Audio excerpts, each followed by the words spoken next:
ચેતવાની જરૂર છે। તમારું દિલ્હીમાં સુપડા સાફ થઈ ગયા, ભારતીય જનતા પાર્ટીનો વિજય થયો। હરિયાણા, રાજસ્થાન, મહારાષ્ટ્રમાં તમારા સુપડા સાફ થઈ ગયા, ભારતીય જનતા પાર્ટીનો ભવ્યથી ભવ્ય વિજય થયો। અને મિત્રો, બિહારમાં તો આ પાર્ટી ખાતું પણ ખોલી શકી નથી, આ પરિસ્થિતિ થઈ છે। આદિવાસી વિસ્તારમાં વિકાસ થયો નથી, માંગરોળ વિધાનસભામાં વિકાસ થતો નથી, માંગરોળના ધારાસભ્ય સરકારમાં કઈ ઉગતું નથી। અરે બેટા, અમારો તો સરકારમાં પણ આજે એટલો જ વટ છે। જળ જંગલ જમીનની વાતો કરનારા, વર્ષો સુધી આદિવાસી સમાજને જંગલ જમીનથી વંચિત રાખ્યો। આજે પૈસા એક્ટના કાયદાની વાત કરીને ઘણા બધા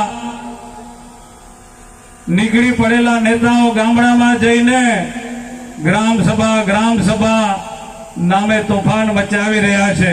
મિત્રો, ભૂતકાળની સરકારોએ આદિવાસી સમાજનો માત્ર વોટ બેંક તરીકે ઉપયોગ કર્યો હતો।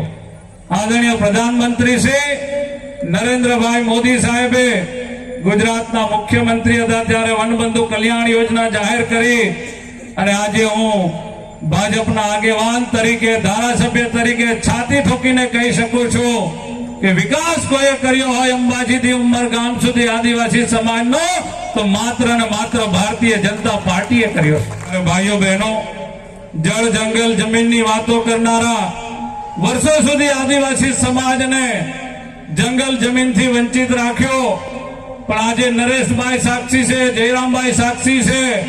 મને કહેતા ગૌરવ થાય છે કે મારા ગુજરાતમાં વર્ષોથી જંગલની જમીન ખેડનારા આદિવાસી ભાઈ બહેનોને સામૂહિક દાવા, વ્યક્તિગત દાવા અને માળખાકીય સુવિધામાં 13 લાખ એકર કરતા વધારે જંગલની જમીન આપી હોય તો એ ભારતીય જનતા પાર્ટી આપી છે। ત્યારે ભાઈઓ બહેનો, ઘણા બધા લોકો મને કહેતા આમ સંકોચ થાય કે પોતાના જિલ્લાઓ છોડીને બીજા જિલ્લાના પ્રવાસમાં આવે અને એમ કહે કે ભાઈ, આદિવાસી વિસ્તારમાં વિકાસ થયો નથી, માંગરોળ વિધાનસભામાં વિકાસ થતો નથી, માંગરોળના ધારાસભ્ય સરકારમાં કઈ ઉગતું નથી। અરે બેટા, અમારો તો સરકારમાં પણ આજે એટલો જ વટ છે। આજે પણ ભારતીય જનતા પાર્ટીની સરકારમાં અમારો એટલો જ વટ છે, અને અમારા વિસ્તારો તમારા કરતા વિકાસની દ્રષ્ટિએ ખૂબ આગળ છે।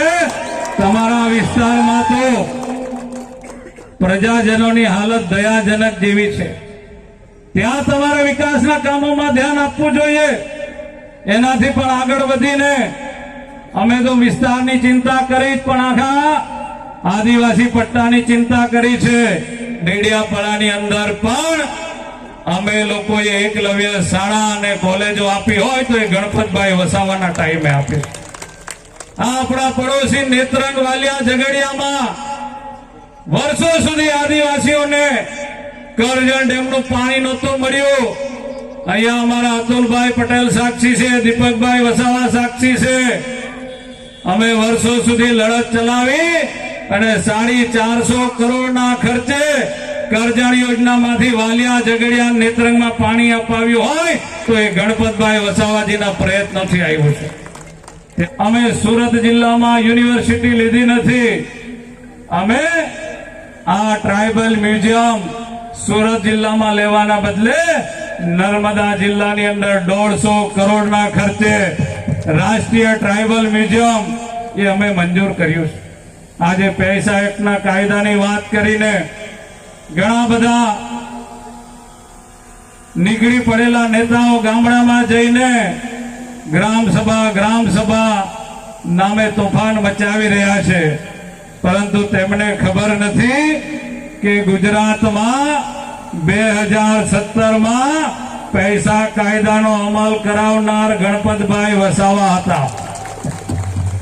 22 જેટલા સરકારી વિભાગોમાં 14 દિવસ સુધી રાત દિવસ કામ કર્યું, ત્યારે ગુજરાતમાં પૈસા એક્ટનો અમલ કરાવ્યો છે। એ મારા વિરોધી મિત્રોએ ભૂલવું ના જોઈએ, અને અમને બધાને સલાહ આપવાને બદલે પોતાના વિસ્તારના પ્રજાજનોની પણ ચિંતા કરવી જોઈએ મિત્રો. પવન જોરમાં ફૂંકાય તો ક્યારેક ક્યારેક ફૂંકતા પણ આકાશમાં ઉડી જાય, પણ દિલ્હીમાં પવન નીચે પડ્યો તો આ બધા પડી ગયા મિત્રો. આવા લોકોએ ચેતવાની જરૂર છે. તમારું દિલ્હીમાં સુપડા સાફ થઈ ગયા, ભારતીય જનતા પાર્ટીનો વિજય થયો. હરિયાણા, રાજસ્થાન, મહારાષ્ટ્રમાં તમારા સુપડા સાફ થઈ ગયા. ભારતીય જનતા પાર્ટીનો ભવ્યથી ભવ્ય વિજય થયો. અને મિત્રો, બિહારમાં તો આ પાર્ટી ખાતું પણ ખોલી શકી નથી, આ પરિસ્થિતિ થઈ છે. અને કોંગ્રેસ વાળા તો એટલી સંખ્યામાં ચૂંટાયા કે કદાચ જોરથી ઠોહો મારીએ તો રિક્ષામાં બેસી જાય એટલી સંખ્યામાં ચૂંટાયેલા છે. છતાં પણ ટંગડી બહુ ઊંચી રાખે. પણ એમને ખબર નથી ભારતીય જનતા પાર્ટીના કાર્યકર્તાઓની જે તાકાત છે, ભાજપના સૈનિક તરીકે જે કામ કરે છે ભાજપના કાર્યકર્તા, એવી તાકાત કોઈ પાર્ટીમાં નથી.